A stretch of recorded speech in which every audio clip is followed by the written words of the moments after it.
Do you have a headset on? No, I don't. Can you hear? I can hear. Can you hear?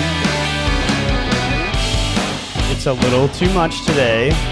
Dude, the weather is kind of my poopy. secrets Surfside. No, it's Celsius. Get it right. I want everybody to know, Christian walked into the office today carrying 5 cans, and handed John one this size, handed him one, and said, hey, you want a Celsius? It was a Surfside tea and vodka. By the way, for anyone watching that wants to pay attention, this is no alcohol content on the show and or no driving while intoxicated, so I will not be driving for a while. Oh, man. Dude, it was so funny because they kind of like, it's the same size as the Celsius can. They are the same size. Very similar color scheme and stuff going on. And John really had to like take a closer look. He's like, dude, that's not a Celsius. One positive thing is when my phone rings, my computer doesn't ring because I'm using the iPad today.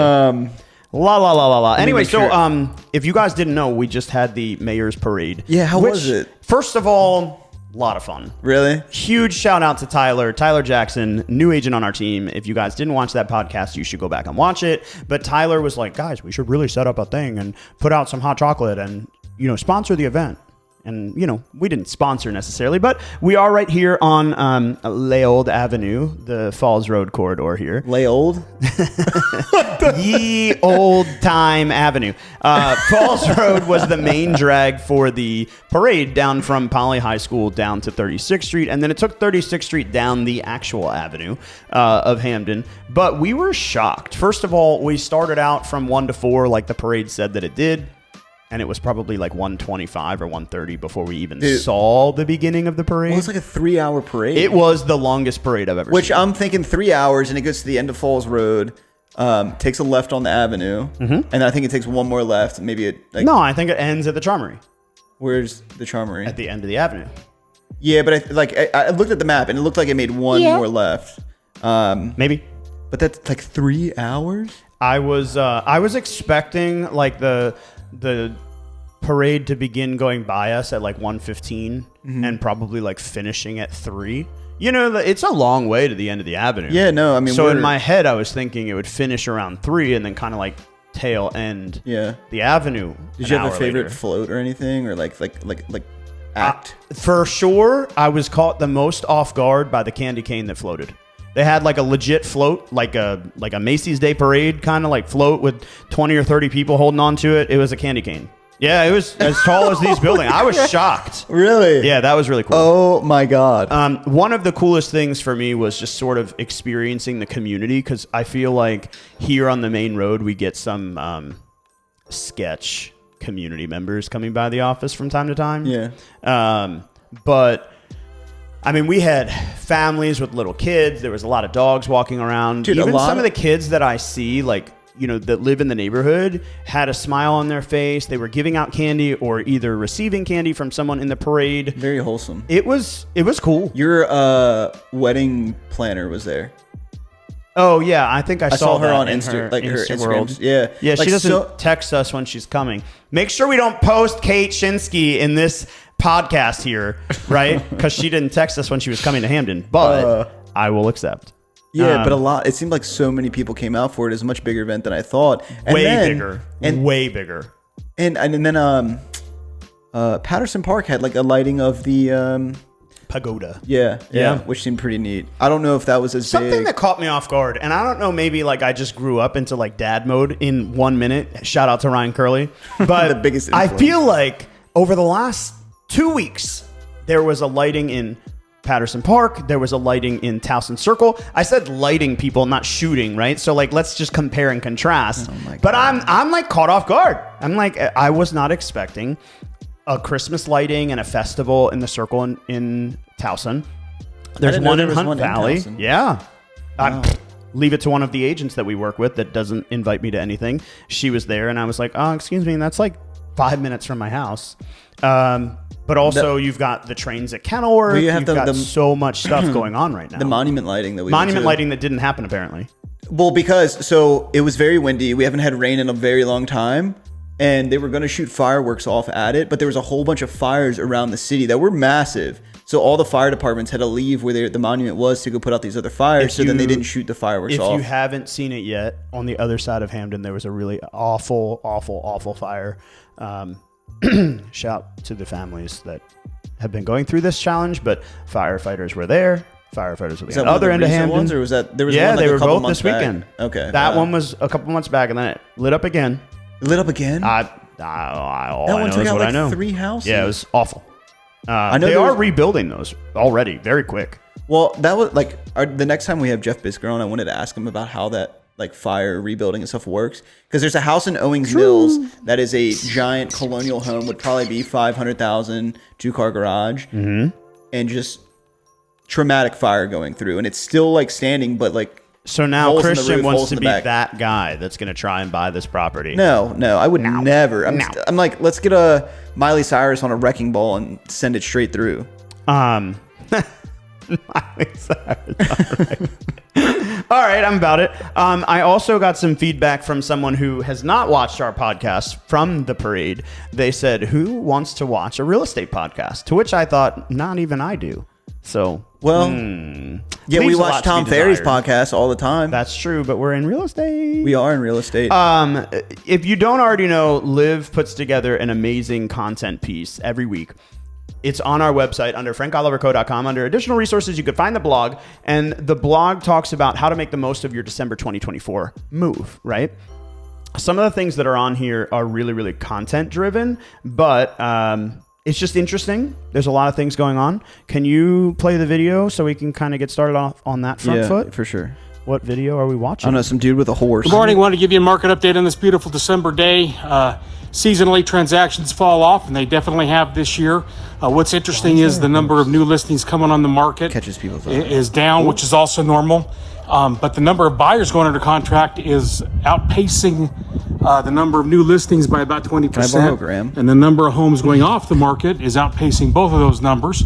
So kind of interesting. If you've been thinking about putting your home on the market and you're waiting, this might be a really good time for you to think about going, because there's a little bit more demand than what the new listings coming on the market. So can I be honest? I'm staring at the horse and I haven't really still a little bit high in inventory, but cringe. Pretty normal market. No, rates are running about 6%. That's probably where we're going to stay. He's got one hell of a mustache. The rest of this year and the next year, maybe up and down a little bit. A handlebar. I wouldn't look for any wide swings. Anyway, if you have any real estate needs or questions, I'm always here for you, and I'm always here for any of your referrals if you have any. Here's how I feel. Thanks a lot, and have a great day. So on our blog post, we talk a lot about like why you would want to buy or sell in December, and I think market updates are great. There's a reason that I don't do them. I think they're boring, and I'm sorry if you want your market update. I will get you an automated service that will deliver that information. It's the same as if we're going to go touring a property.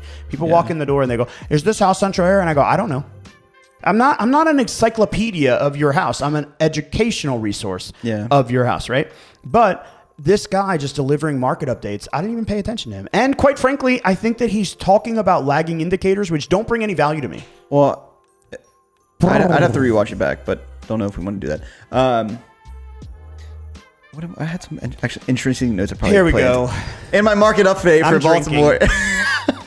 Sponsored by Surfside, iced tea and vodka. So we talked about, there's one thing in here that I want to jump to. Prep for a strong start to 2025. Heard. Right? Like, we talk about like, one of the reasons that you would invest in real estate, starting in real estate in December, is to prep for a strong start to 2025. Heard. Continue. Essentially, right? But like, you want to meet a professional, talk about your goals and everything moving into the new year, when your timeline is, when you're looking to move, how much you want to spend, and like just plan it out. But I look at it as a part, like, it's very relatable to like what I'm going through with business planning, what I'm going through, even like personal life planning and like everything like that. Because something that I'm working on, I have this Excel spreadsheet, and there's a whole bunch of stuff from my budget to what. It's really hard to go from the spreadsheet that we just looked at to this one. I just want to let you know. What's the one we just looked at? Oh, the one Michaela showed us? Yes. That's different. But also, you're right. Maybe I should ask her to make mine look really cool. Yeah. But I have my budget, and that goes into my business planning and like some of my goals. I have stuff for tracking that I want to build. But also, what I want to try and do this year is have a big like monthly task. You know how in real estate we talk about what do we use the term for, like a big, challenging, scary goal? Like you're like a WAG, your wild ass goal. Yeah, like one of those, but like break it down kind of monthly. So the only one that I have set right now I'm still working on it, is I want to have a budget built for a coffee shop by June. Heard. Like it takes, not that it'll take me all 6 months, but then even I've already listed out some things that I'll need, and then I need to find the price and then like categorize them, how much I'm spending in each price. And then, dude, I went into Rise Up. I think, not to go down a rabbit hole, but I went up to Rise Up. As it pertains to your December concept, it's like planning out your life is more important. And if you wait until January to make, a New Year's resolution, the likelihood of holding on to it is limited. Seeing is believing, writing it down is believing. Right. And like you just need to create a plan of action, whether you're trying to buy a house or build a coffee shop or whatever you want to do.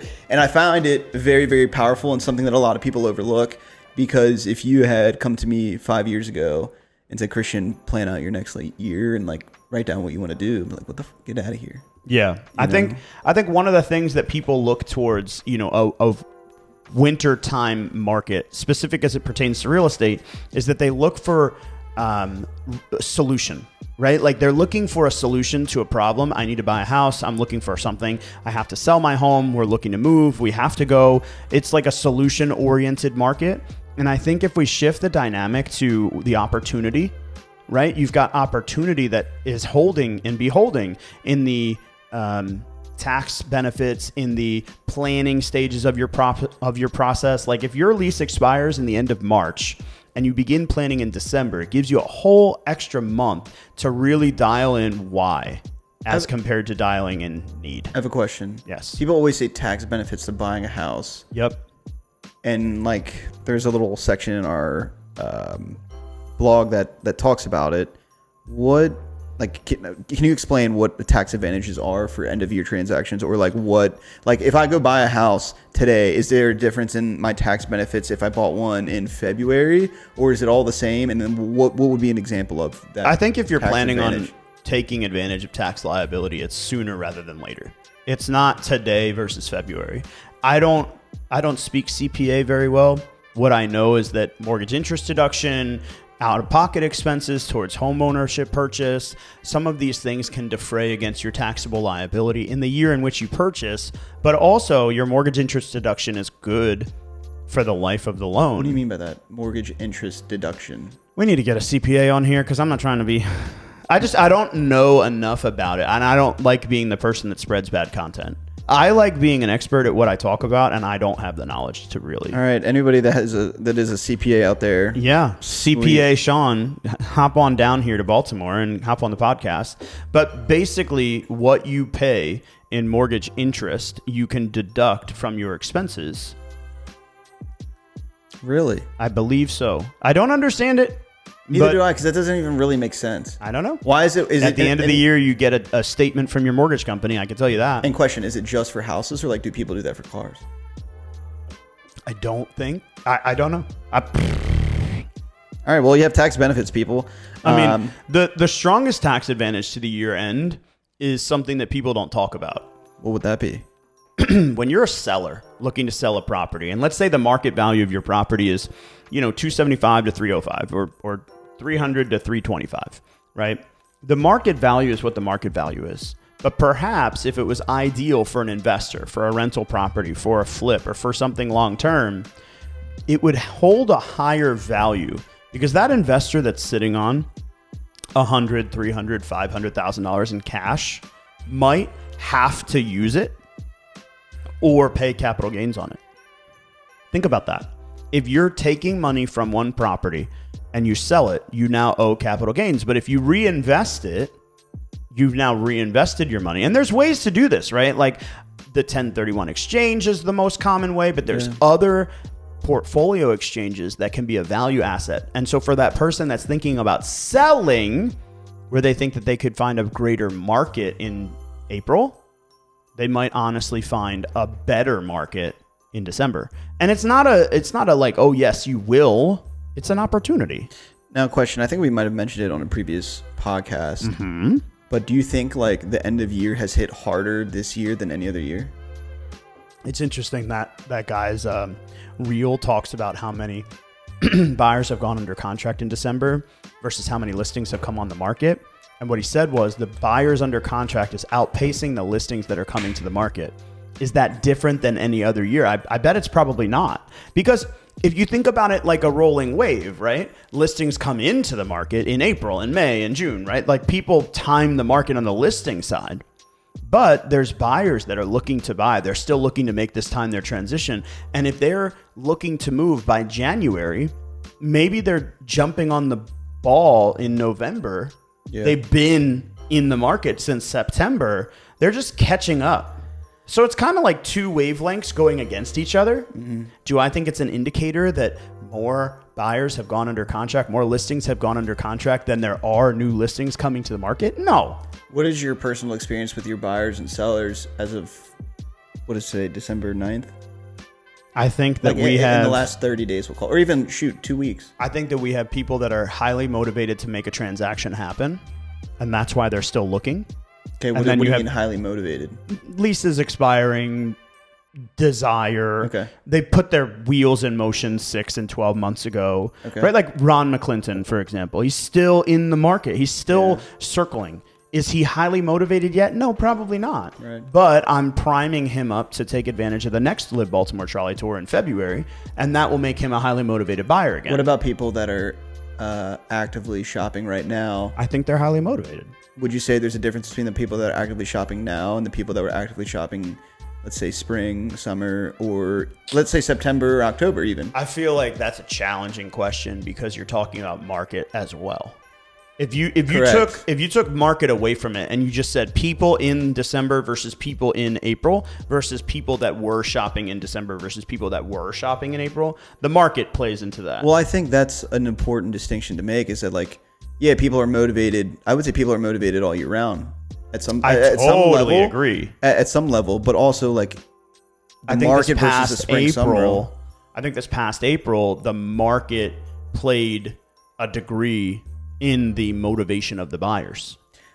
I think there were some buyers that might not have been as motivated as they were, but the market motivated them more. Would you say that the market today has played into the motivation of any buyers or sellers that are in the market right now? The market today. Do I think that the market is playing the motivation of buyers or sellers? I will say I feel it more than I have in any other year. And for people that are listening, I've been in real estate for 4 years now. You feel the market impacting the buyers more than it does at other times? Yes. Or I could even say sellers. And I was going to say no. And I would say good and bad. Like buyers right now, I feel like have a lot of room. I'm going to say a lot of room to negotiate. The opportunity is there to negotiate, whether it be on price or closing costs or anything in that degree, like whether maybe inspections, right? That there's opportunity there as to where in April or May, June, those summer months when the market's real busy, a lot more people are in the market, buyers and sellers. The opportunity doesn't lie as much. You and I are saying the same thing. You're saying the market is helping people versus the market today is helping buyers, but become more not more qualified, but more, I don't know the word. They're getting a better deal. Essentially. I agree. But I don't see that as getting a better deal. I don't think that it's like, oh, now they're getting a better deal. I think that now we're in a market that's more balanced. Yeah. And so when I say is the market impacting, I was going to say no, because I think this is more real. I think where we've been for the last 3 years has been a falsified version of a market.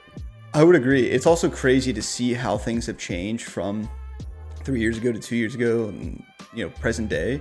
Like looking in Baltimore, and we've had listings, we see listings all the time that are currently on the market.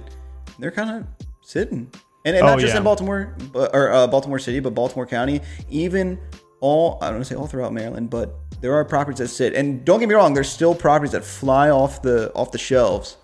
But even a lot of those are sitting because sellers are pricing them too aggressively. I would agree with that, but I also think this fourth quarter has hit people very, very hard in terms of, again, we had a huge election, holiday season came up quick. We're going into this new year. I feel like a lot of people are like, well, what's going to happen around inauguration? Kind of like our call with our lender this morning. Is anything going to change with rates? Are home prices going to? So if let's say a buyer client was to reach out to you today, someone that you've talked to multiple times, they're priming to get ready to enter the market. Their lease expires March of 2025. Okay. If they said to you, hey, do you still think it's a good time to buy? What do you say to them now? I think anytime's a good time to buy, but if you're curious about buying now, let me tell you why this might be a good decision. And then I talked about the opportunity to negotiate if that is important to you. Now I think you have a greater chance of negotiating versus if you were to be in the market in March or also, April or May. Or there's a lot of question about what's going to happen with the new, let's call it a takeover. I like this. The new takeover, the new regime, right? Whatever your perception is, I'm just kidding. Whatever your perception is on the transition that's going to happen in the presidential world as of January 20. But it's going to take time for that to trickle down into the financial world. It's going to take time for that to trickle down into the economic world, which, by the way, finances and economics are two different things. They run side by side, and I understand that, but it's going to take time. And so where people may have fears today, I think, well, there's no time better than the present. The market is growing. The jobs report came back strong. We've got good opportunity. We're looking at one more interest rate cut in December and potentially one in January. There's a lot of momentum that's going to lead to the right time to buy. I think the bigger question is, do you see it as the right time to buy when you're looking at your financing? Because what I see is interest rates drop in the spring, prices go up in the spring. Interest rates drop next fall, you decide to lease your property for another 12 months. All of a sudden, interest rates are 5.5% in 2026. Well, yeah, your monthly payment would be less, but the cost of the property is going to be higher. Yeah. So what I'm seeing is I'm seeing that now is the time to buy because no matter what happens in the future, you're guaranteed today. And so to me, I think if you're looking at someone that's qualified, ready, and educated on the process, that's the exact person that should be getting off the fence in December to prepare themselves to make that transition, get that plan put together. Because ultimately, that's what I think makes the most sense from a home buyer's perspective. I will say I've been having a lot of fun doing some of this planning. Like I'm starting to somewhat enjoy it, even though our business plan that we're writing on this sucks. planning, this I have to write notes for the podcast planning your whoever business planning. Someone's listening and they're certainly like, oh, I'm glad Christian writes notes now. Oh my God, I hope so. I hope your mom is listening for this one podcast. I don't know if it's my mom, but at any rate. All right, guys, so lots of things going on. I did mention the trolley tour. I want to double down on that. If you don't already know, we have a client that's getting $25,000 in grants, down payment assistance for her first home purchase. $25,000. And she's not taking advantage of the trolley tour because she found her perfect dream home this week and not in February. If there was an opportunity for you to get advantage of the trolley tour, the $5,000 first time home buyer grant, you should. It comes up February 1st. Make sure you register with Christian or myself or any one of our wonderful agents. We also have a home buyer brunch coming thereafter. I think it's about 3 weeks after that event, so you can be educated on the process and we can walk you through buying a house in 2025. If you need anything, you can always reach out to us on our website at frankoliverco.com, or you can reach out to me on Instagram at michael.frank_____. Had to add the fourth one. And you can always reach Christian at Christian the Goosey Head. No, Christian the Deadhead. No, Get it right. Come on. We might change it though. So We'll catch up with you guys real soon. Later. What's up, guys? Thanks for watching. For more information on the housing market, Real Estate 101, how you can leverage your position in today's market, and so much more, click on the link below. If you like this video or have a burning real estate question you'd like us to answer, leave us a comment and let us know. Don't forget to like and subscribe so you never miss an episode, and we'll see you again real soon.